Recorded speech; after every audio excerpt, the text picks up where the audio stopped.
last minute.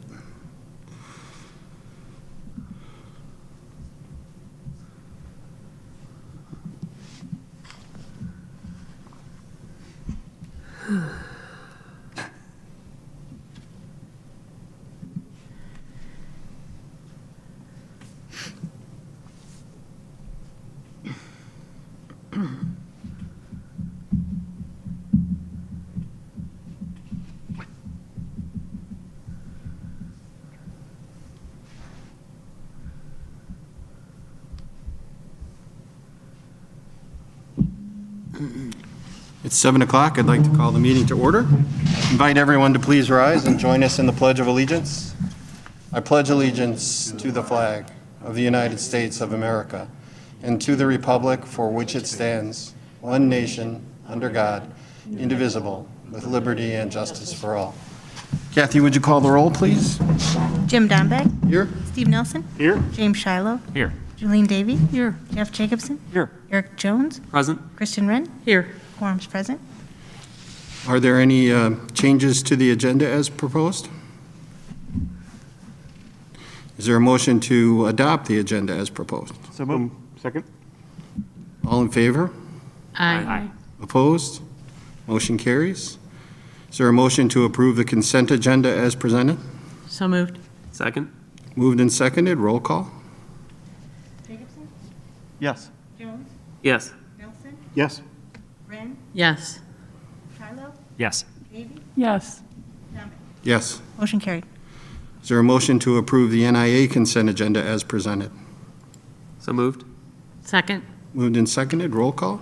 Jones. Yes. Nelson. Yes. Wren. Yes. Shiloh. Yes. Davy. Yes. Jacobson. Yes. Donbeck. Yes. Motion carried.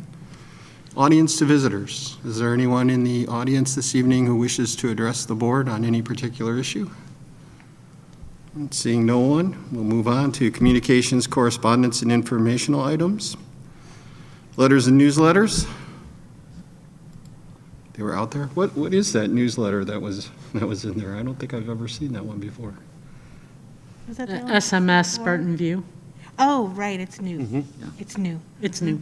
It's brand new. He wanted me to share it with you. Very nice. Yeah, it is Very very nice. nice. Yeah. FOIA requests. There was a FOIA request. There was a response. So both are taken care of. Committee reports. SEF met last night. Mr. Wilder was on the call. It was a virtual meeting. Nothing too earth-shattering there. Just a reminder that our next meeting is our first grant meeting for this year. So I believe we've had 2 grants submitted so far, and a third we're anticipating. So if there's anybody else that would like to put in for those, I encourage you to do that. We did confirm that we did clear about $25,000 from the Take Root fundraiser, and that's a virtual event that we weren't really able to sell alcohol and Right. other things that would make more money on. That's So it was very a good. pretty good Very good. event considering the conditions. And I think we're going to have somewhere around that same amount of money to distribute for grants, and there are still monies available in several of the designated funds, like Marion Elliott and Hackett and some of those others that are specific for girls' athletics, specific for the high school, and things. So there's still money available in those, so submit your grants. Thank you. We did have a policy committee meeting, and that's why we have an item on the agenda, the policy revisions, and I guess we can address that in a little more detail when that comes up. Other committee meetings, committee reports?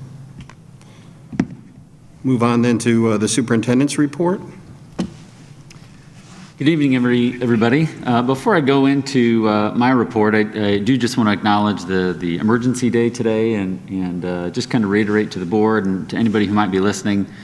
One of the pleasures of being a student is getting that call that school is canceled for many, many years. I feel like the Grinch that took that away because now we're going to use remote learning days for those days. The good news is that we'll be out at the end of the school year when it's nice and warm and we can really enjoy it. But We did that for the first time last night, canceled school in person, although we did implement an emergency day today, a remote learning day. That day looks a little bit different than a typical remote learning day has thus far. One of the concerns is that students and staff may have limited power or internet, especially with a storm like we had last night, blowing down lines and things like that. So those days, on emergency days, are asynchronous. There are no required live sessions. Teachers may choose to do that, but they aren't required to do that. So those days are going to look a little bit different. I do want to apologize. I felt like the decision last night came later than I would ordinarily like to do that, so my apologies to the community. But the way the weather panned out and just the timing of everything, I'm not sure that it could have been any better. So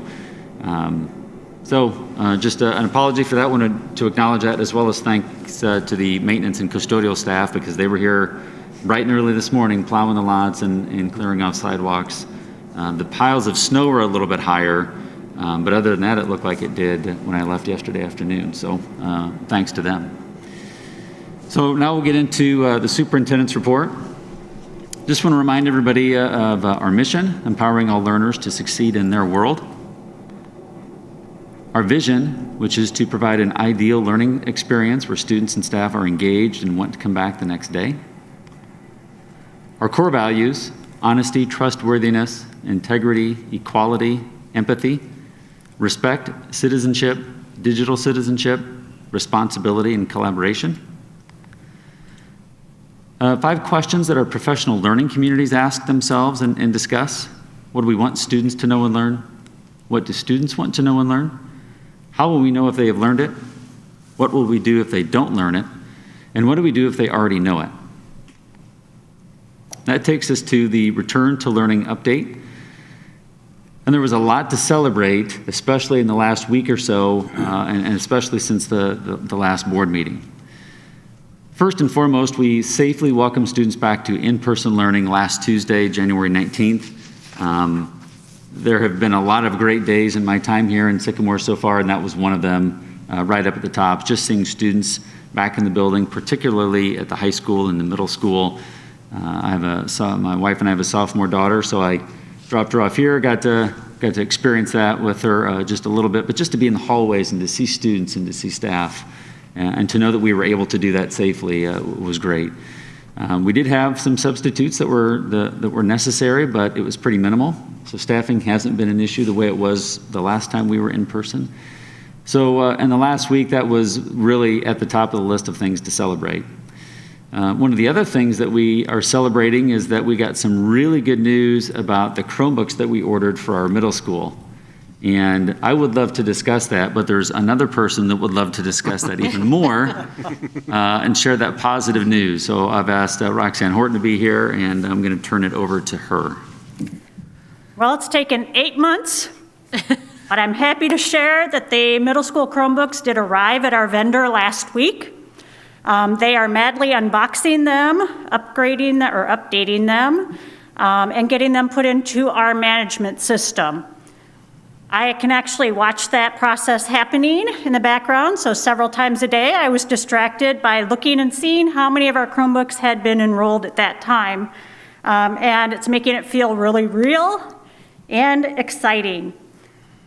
So we're expecting delivery tomorrow by courier to the middle school. At that point, we're going to stage in the LRC, where we are going to be putting labels on and the cases, and then getting them into our inventory system. So, matching them up to the student who's getting the particular device.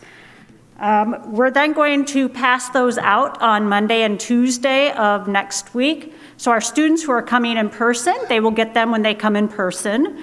Those people who are remote, we're kind of lucky because they're doing pictures next week. So when the students come in to do their pictures, they will be able to pick up their Chromebook.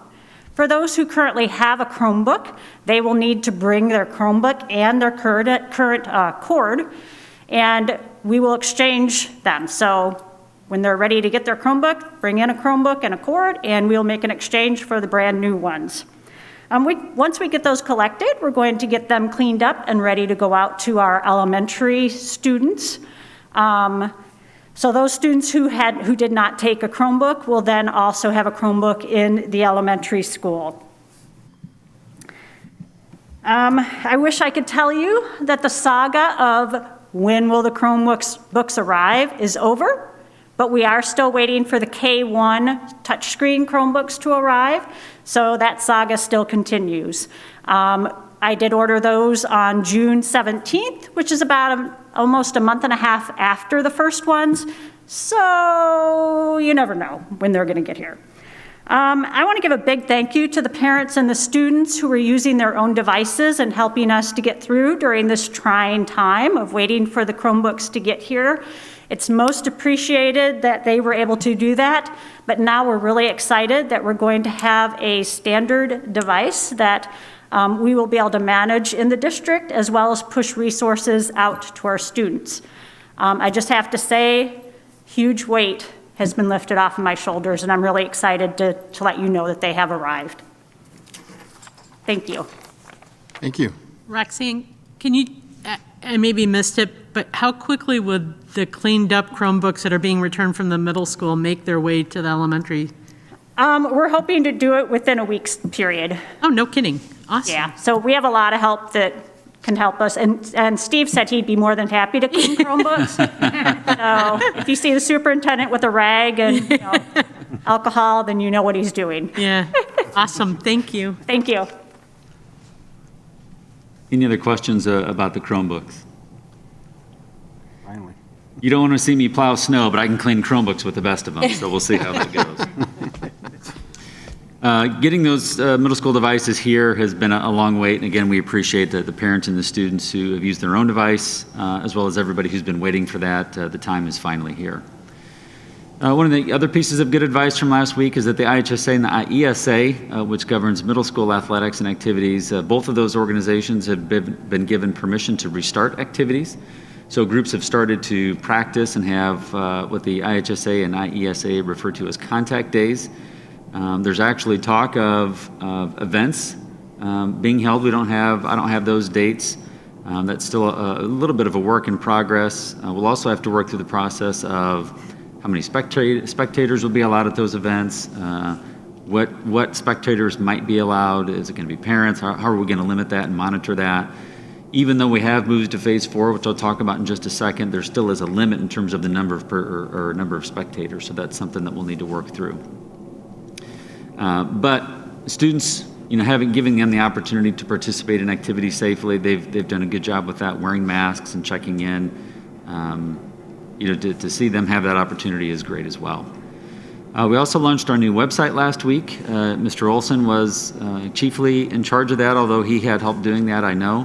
It's great to get that out. We realized almost immediately that there are some tabs and some links that still needed to be updated. So as those are recognized, we're working on those. One of those was the COVID data dashboard, which I know David's been working on and is live now, but we don't quite have that historical data back up and running yet. So glad to see the new website up and running, and when you log on to the website, it's collecting feedback on people's thoughts. So we're looking forward to reading that.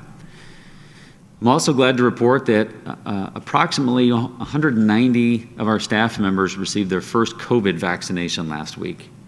So that's about a third of our staff, a third of the staff that we anticipate getting vaccinated. It's a very challenging process in that we receive notification, and there is we are not the only ones that receive notification. So other school districts in the area receive that notification also. There are a limited number of appointments, and it's first come, first serve. They do not allocate a certain number of appointments for DeKalb or Sycamore or other school districts in the county. It's first come, first serve. So when we get that notification, I work with our team, David included, and as well as Mr. Reineck and Ms. Mauck, our head nurse. We get that information, we put it into a communication, we get it out as fast as we can, and then it truly is first come, first serve. So 190 of our staff members were vaccinated last week between Wednesday and Friday. We had hoped to get another chunk of our staff vaccinated this week, but those appointments went very quickly, and we weren't able to, I don't think anybody was able to get signed up for that. We are hopeful that there will be another clinic next week that will be able to get another round of our staff vaccinated. but it's just going to be kind of this ongoing, we'll get a notification. We don't know when that's coming. We might have kind of a warning and that it might be one day or part of a day. But the first 2 notifications that I've seen just came at the last minute, and you have to be checking your email so that you see those and then you can push the communication out. As we work through that process, we'll get all of our staff vaccinated the first time, then the second time. The vaccination is not effective until you have the second vaccination, so you have to have that second dose. But this is a huge move in the right direction. As everybody knows, staffing was an issue prior to Christmas break and the adaptive pause. Getting our staff members vaccinated is really going to help us protect ourselves and our staff in order to kind of keep that constant, so we're not always worried about what our staffing levels are going to be like. So that was another really big highlight from last week, was the vaccinations. And the last bullet point I kind of alluded to earlier, our region, Region 1, has moved from Tier 3 to Phase 4, which when you think about that and the timeline is just unbelievably fast. For so long, our numbers were so high that we'd moved to Tier 1 and then to Tier 2 and then to Tier 3. And literally on a Friday, we were in Tier 3, but by Monday, we were in Tier 1. And I think just yesterday moved to Phase 4. So it's pretty unbelievable in terms of how fast that's happened. But kudos to everybody in the region, not just DeKalb County, but all of the counties in Region 1 for moving things in the right direction and bringing our numbers down. Speaking of numbers, just want to share some statistics, some information that I've been sharing on kind of an ongoing basis. This is the most current Region 1 data. So you can see that the test positivity 7-day rolling average is down to 5.6%. There were days that we were flirting with 21% and seemed to be locked between about 14 and 18 to 20%. So to see it come down that far is just incredible. We almost hit Phase 4 a couple days ago. That if you see that 6.6 there on January 19th, thought we might get to Phase 4 that day, but we were just 1/10 over. But back down at 5.6% is an incredible number. DeKalb County hasn't been quite as good. So Region 1, it's an average of the entire region, not just one specific county. So the county numbers here in DeKalb County have been a little bit higher. You can see we were up to 11.4% on January 19th. But as of today, this afternoon, we were down to 9.4% in the county. And again, you can tell that that's a couple days behind, but moving in the right direction here in DeKalb County. And this is one of 2 graphs that I've shown on a regular basis. This is test positivity, so you can see how it's spiked November, December, and January, and the latest trend there after the last peak in early January. And then the case rate. And you can see a couple of peaks there in November, December, and then after the first of the year in January as well. So overall, things are moving in the right direction. We are moving away from that peak in November and December, and very happy to see those numbers the way that they are. So one of the questions we talked about last time, which is a really good question, what do next steps look like? So I just wanted to remind the board and our community of some of the things we discussed before, added a couple of things. As we continue to make progress and assuming that our health data continues to be favorable and move in the right direction, we'll consider the following opportunities.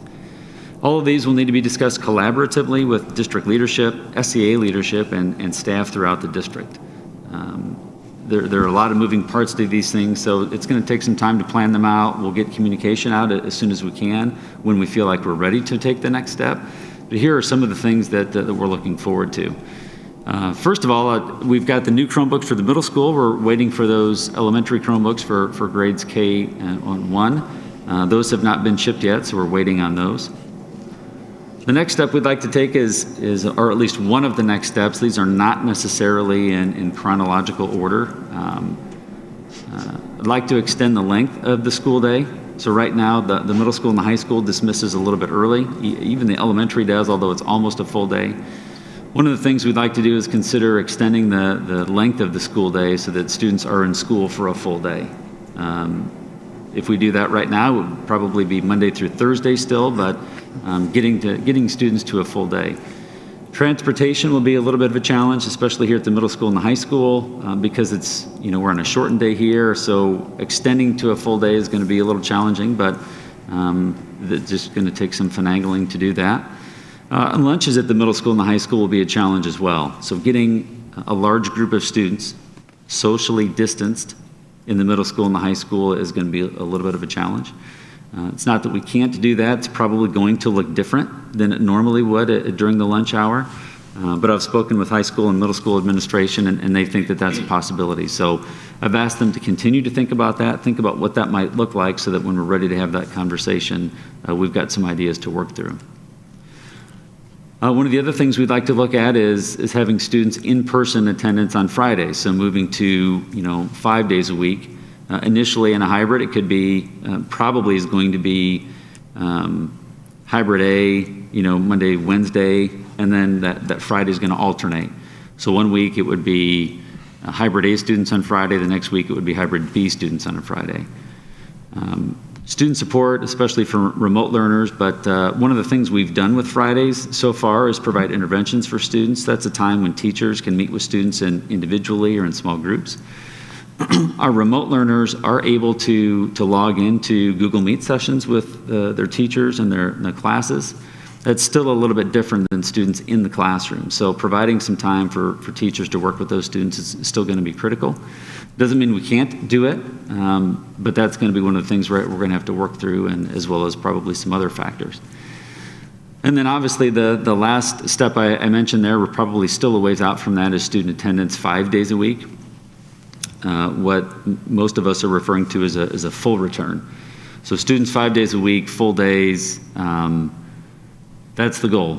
The biggest change or the biggest challenge there is going to be student vaccinations, unless the CDC changes that social distancing guideline from 6 feet to something smaller. They might do that. I wouldn't hold my breath on that, at least until the vaccinations are available. I just don't think that there's going to be a reason to do that, and I would guess that if we've made it this far, that they're not going to change that. So if those guidelines change, that's one of the things that we can consider doing, is bringing more students back on a daily basis.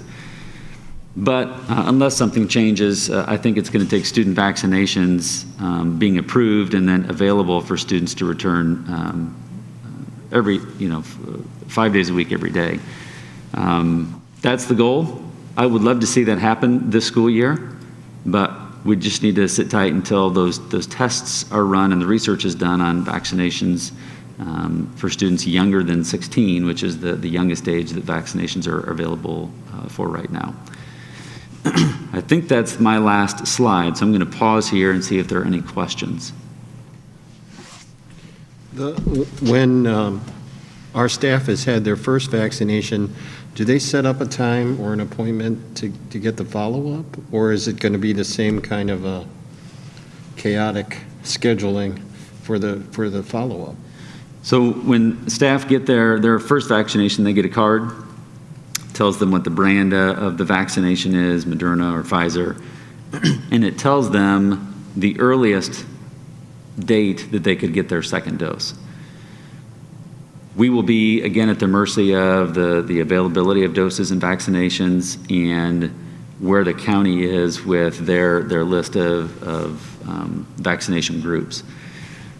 So, for example, a staff member may be eligible to get that second dose on February 20th, but it depends on the vaccine doses being available and where the county is in that list. If they're still working through second doses for previous groups, those staff members are going to have to wait until those groups are done first and then vaccine doses are available. That will bring us to a time that I expect to be very similar to what we're dealing with right now.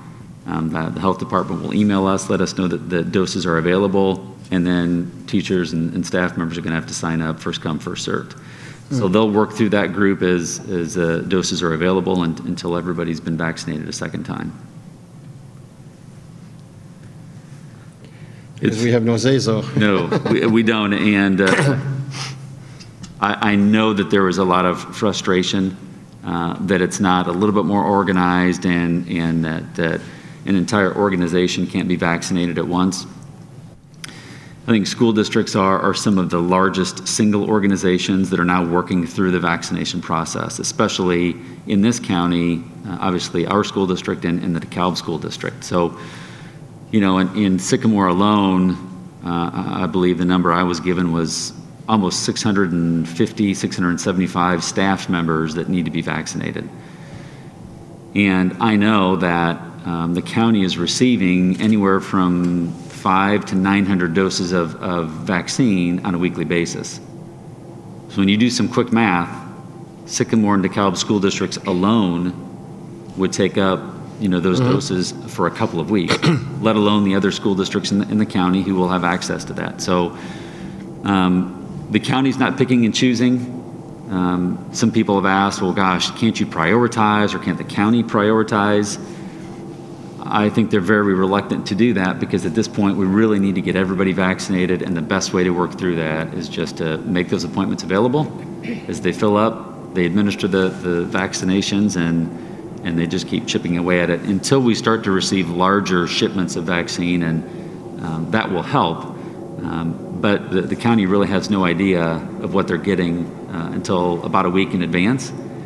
And I would venture to guess that even if they're given a number, they probably don't always get that exact number of doses when they arrive. So they're kind of at the mercy of when the state delivers those doses and working through the process. Other questions? Steve, I want to congratulate you on a dream that's been many years in the making, which is being able to support remote education on a snow day. So I know that's something we've been talking about for years now, as we've talked about mass customized learning and other avenues for delivering education. So kudos on that. I do have a couple of questions, just having experienced the first one today, as far as looking forward and maybe outside of the realms of the COVID pandemic. Are there any requirements from the state as to the amount of educational time that has to be spent on those days in order for it to constitute a full school day? I know from my personal experience today, both of my kids were done probably in 2.5, 3 hours. I know by 11 o'clock they were hounding me for video game time or whatnot. Is there an expectation, maybe even outside of any special, releases that are in effect right now, as to what that day might look like when we do use this in the future? Yeah, we're a really good question. We're in the middle of a pandemic, and I think one of the silver linings is that this is something we've wanted to implement for a long time, and this is the opportunity to do that. The requirement is still that it's a 5-hour instructional day. So it's easy to say that, and then you think about all of the students that teachers have, the different rates at which they learn. So let's take, for example, my wife and I have a 5th grader. So that teacher has to plan activities first and foremost so that students will learn. But then that teacher has to think about is that going to take 5 hours? And for one student, it might take 2.5. For another student, it might take 6 or 7.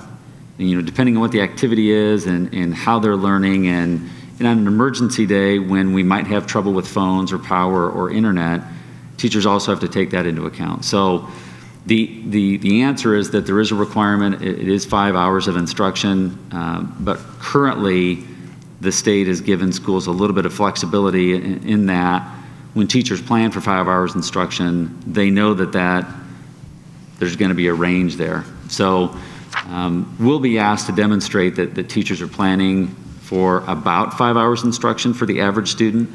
But the regional office, who comes through and does compliance visits and checks, they will be tasked with working with school districts to see how those plans are developed and making a judgment about whether or not that's appropriate or not. There's a lot of gray area right now as we're working through that, but the requirement's 5 hours, although that's going to have to vary a little bit depending on the learner. Okay. And then the second is I love these priorities. I appreciate you sending this out to us ahead of time. Obviously, I share your enthusiasm about getting to the last line of that as quickly as possible. Yeah. Do we know yet when we're going to be able to look at student data and use that perhaps to inform our decision about some of these, maybe the priority of some of these items, or how urgently we try and get to some of these items? Also, another good question, and another reason that the Chromebooks are so critical. One of the things that Roxanne mentioned was that once students have a district-provided device that's managed by the district, we can push out applications and software through our management system. It's going to make it a lot easier to administer the MAP test. So that's the kind of data that we're really all looking for from a district level, and this is going to allow us to do that. So that is one of the things we've already talked about doing is administering the MAP assessment so that we can get some of that data here in winter, give students a couple of months, and then administer that in the spring as we normally would. And that will start to help us get some of that data, especially the quantitative data about how students are performing currently. We'll be able to compare that with years past. Right. Although one of the things I would caution all of us to remember is that even though we've got this year to compare to last year, you're still talking about comparing, even though it's at the same point of the year, data taken during a pandemic and data taken during kind of a quote-unquote normal year. So regardless, I'm a believer that that data is valuable. Our job will be to interpret that appropriately and try to make the best conclusions, draw the best conclusions from that data that we can. But these Chromebooks will allow us to do that because not only are the middle school students getting those, we're going to receive and clean and then redistribute Chromebooks that are district-owned and provided to the elementary students. So this is a huge step in the right direction that will help us do that. I will tell you that we're not going to look to do that on day one. You know, we're still getting students back in the classroom and in person again. But that is one of the things that we want to do early so we can get that data here during the winter and have a good benchmark to measure between winter and spring. I know it's a big priority for me, at least personally, is figuring out especially how that Friday is utilized, because I know part of our original plan was that was going to be an attendance day, and I know that pivot was made later on to help those dedicated remote learners, but that would be something I would be very eager to know is, you know, is that sacrifice of Friday of not having kids in class paying off in the ability of our staff to address any needs of those remote learners? And I guess from a district standpoint, when do we then prioritize those kids that want to be in class? And I hate to say that, and maybe there's probably a better way to word it, but ultimately our goal is to have everybody in the class and learning. So when do we make that, I guess, the main priority and switch those Fridays to an in-person as well? So not something that needs to be answered today, but that I'd be looking to the data to help support that. I totally agree, and those two middle lines, the extending the length of the school day and you know, bringing students in person on Fridays, I'm not sure which one of those comes first. You know, is it chicken or the egg kind of question? I think that's what we're going to draw out of these conversations internally. You know, which one of those is more valuable and which one of those is going to be easier, you know, maybe to implement. So.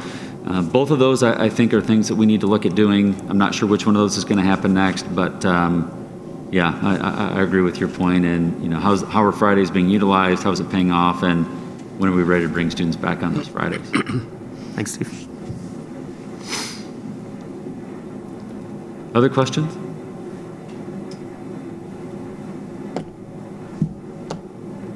Okay. Well, I appreciate everybody's time. And again, there's a lot to be thankful for. I would love to take credit for this, but I really do want to take a second here before we move on and just thank the staff for the hard work that they've done. When I think back to August and everything that we've been through this school year, it's been extremely challenging, but the excitement, and not only of students, but of staff also last week and already yesterday, just unbelievable. So, and the staff are the ones that deserve the credit for doing the work. So thank you to them, and we're excited to be moving in the right direction. That's the last item I have for the Return to Learn update. The only other thing under Superintendent's report is policy revisions. So as Jim mentioned earlier, we had a policy committee meeting, went through the policies presented by press. There was one additional policy that has to do with law enforcement and our relationship with law enforcement. As many of you know, Sycamore Police Department has issued body cameras to their officers. So I worked with our attorneys to look at the existing board policy on law enforcement and revise it so that it reflects the changes in school resource officers wearing body cameras and doing that appropriately. The attorneys have done that, and that's in this policy, this round of policy revisions. With that, I would turn it over to Jim. We've had that meeting. We're ready for the first reading, and then we'll revisit these in February. Right, I would just comment and say that I think this was the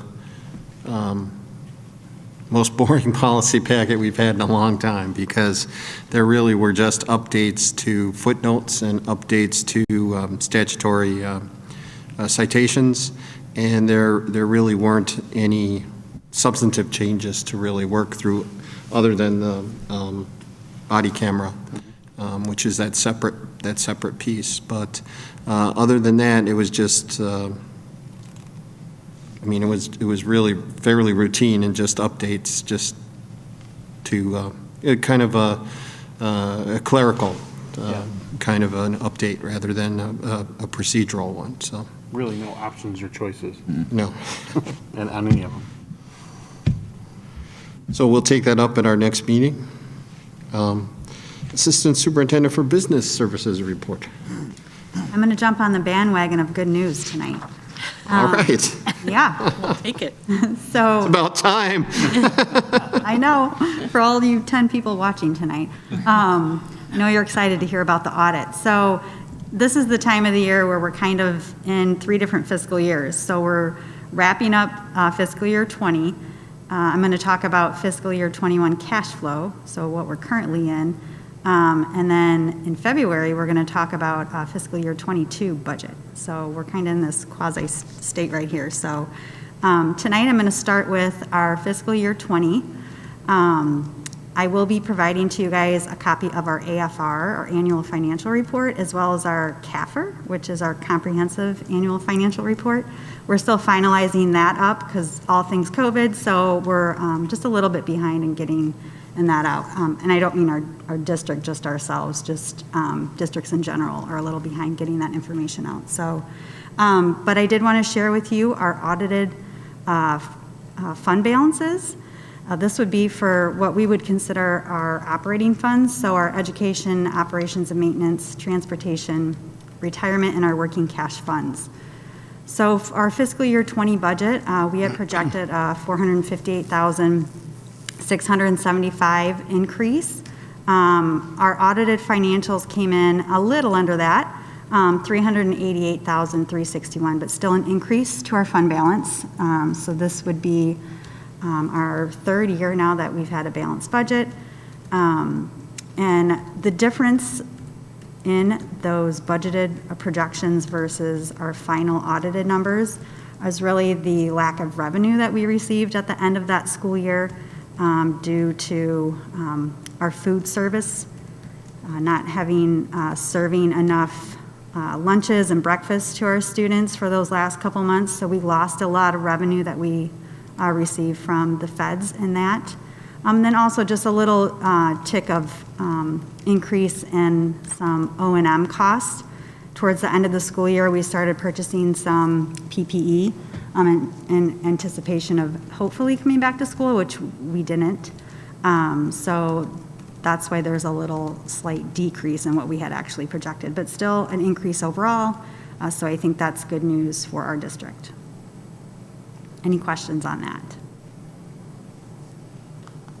Okay, so now we'll talk this current school year. Again, we like to have about 5 months worth of data on for our cash flow analysis. And so I just met with our financial advisors and we went through that process. As you know, the last 5 years we've had to do tax anticipation warrants. Those have fluctuated anywhere between $5 million to last year we did $3 million in short-term borrowing. And so this is a graph you guys are familiar with. This is our cash flow analysis, except it looks a little different this year, and that's because we are not going to go negative. So that is good news for the district. That means that we are not anticipating doing any tax anticipation warrants. So Jeff, this is for you. All right. I knew you'd be excited about it. So What this does show, our low balance in May would be about $3.3 million. So we typically get a payment of early taxes in May. And so we feel with that coming in, we don't anticipate anything going negative or even coming close to it. So my recommendation to the board at this time would not to have to do tax anticipation warrants. So that's great news for That is really good news. the district. Really, really. Yep. So last year when we did borrow the $3 million, we actually did not have to use it. So I was hoping that this would pan out the way that it did, and we analyzed those numbers over a couple weeks just because I wanted to make sure I was making the best recommendations to you guys. So, but with that, that is where we're at right now with that. Any questions on that? Great job. Okay. All right, the next two agenda items I have are related to the sale of our working cash fund bonds that we've been working on for the last few board meetings here.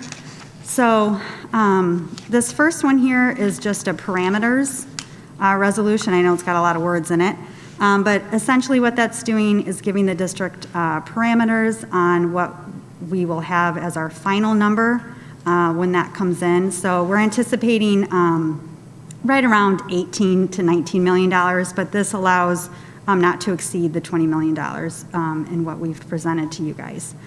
And then this next one would be the resolution directing the execution of an escrow agreement.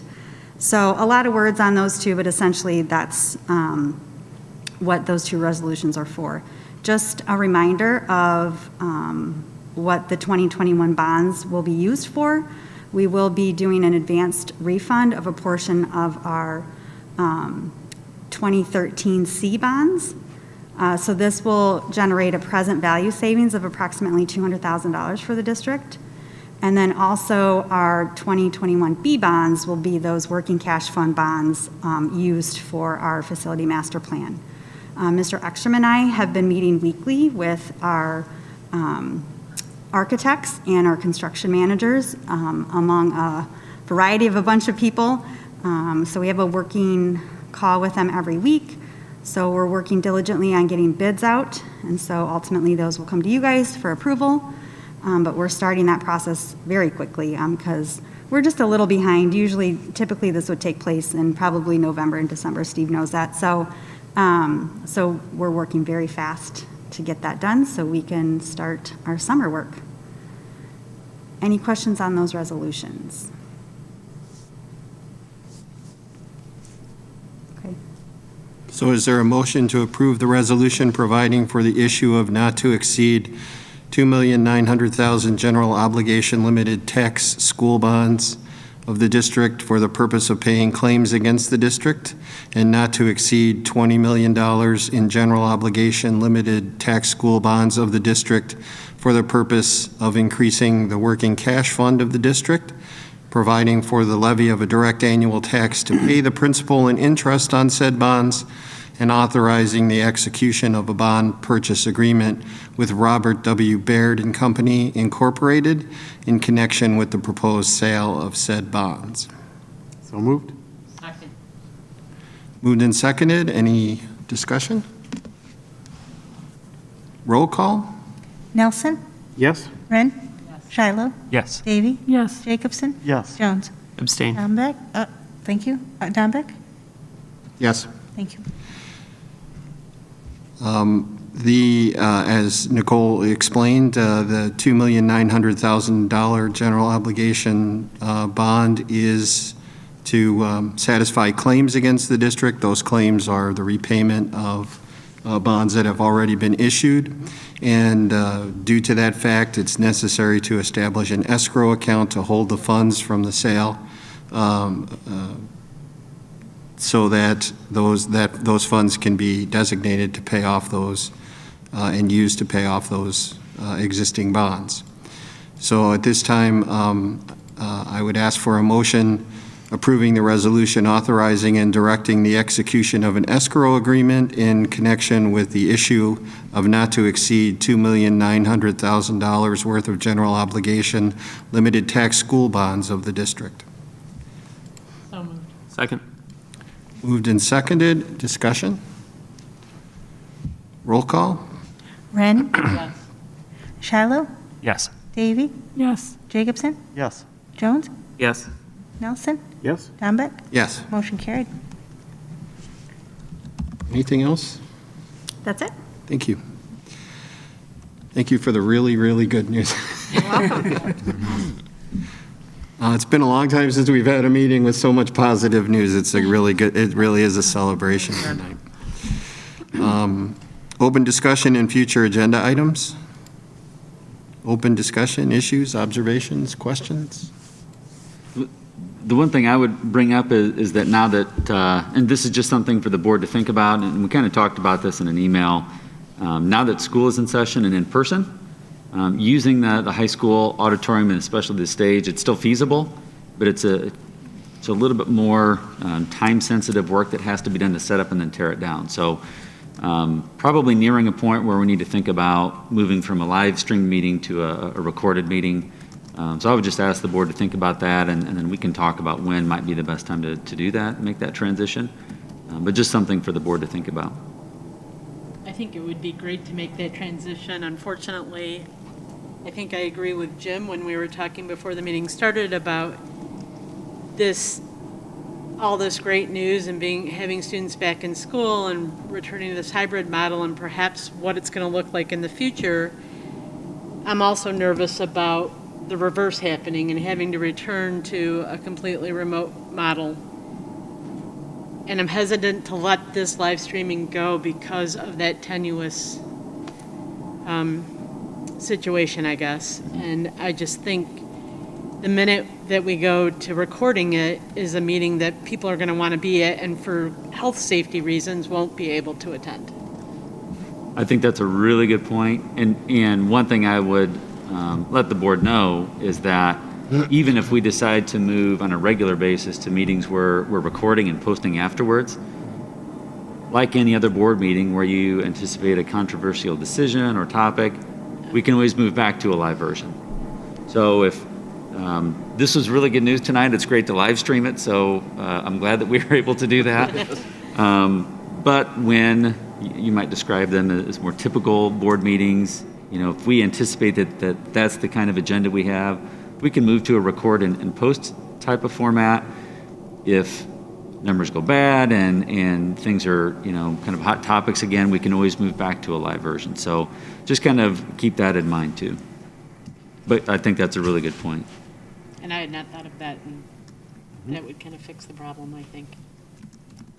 I think the other thing we have to consider too is to make sure the general public is fully aware of that shift in the meeting delivery, so that they're not trying to dial in on Tuesday at 7 to catch us when it's going to be broadcasted later. So we just need to make sure we really get that message out as well when that does happen, when and if. Yeah, I would second the transparency is key, but I logged on 20 minutes ago and we're down to, mid-40s or so number of people watching online. So I think that I would support, if it helps us on the educational side, moving to a recorded meeting, as long as we're giving everyone the proper notification ahead of time and telling them where they can find the recorded and how to submit questions ahead of time and stuff like that. Yeah. I'm ready to transition at any point in time. We've been to several meetings and there's no one attending again now, so I think it's a good time to make that change. Yeah, I would agree. I'll work with Jim to kind of look at what board meeting in the future might be the best one to transition. And I agree, the timing of an announcement so that the community knows, not at Monday at 3 o'clock or Tuesday at 3 o'clock, a week ahead of time, hey, and a couple of announcements, notifications, boards moving to a different format so that there's no surprise. I think that's really important. Yeah, I think I'd add if on the website, if we can, on the calendar, I know on the main page of the website, it says upcoming events and it's got the board meeting listed there, but there's no link right now that takes you to the live stream or anything else. So if we could make that event clickable to take you to either where the recording will be or to the live event. That would help take one less step out of the process where people have to remember, oh, wait, I go to Spartan TV, to find that link, that sort of thing. Same thing with finding the agenda. Yes. Even finding board docs is Yeah. not the easiest thing.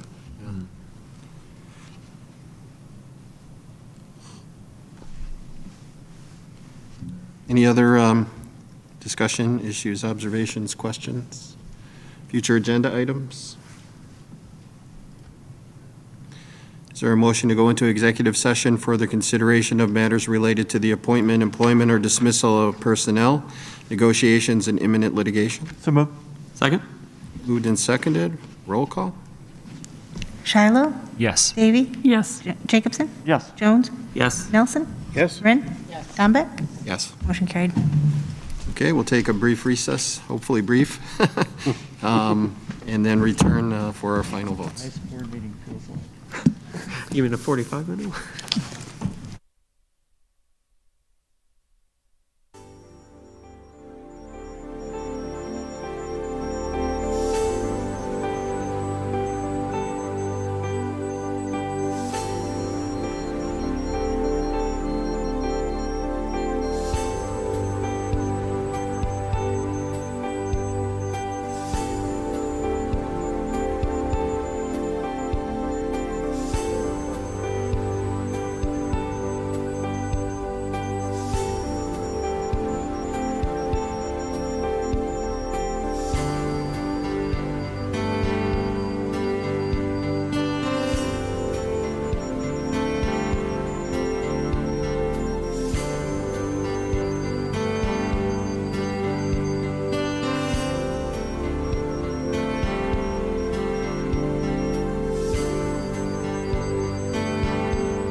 It's drivable tonight.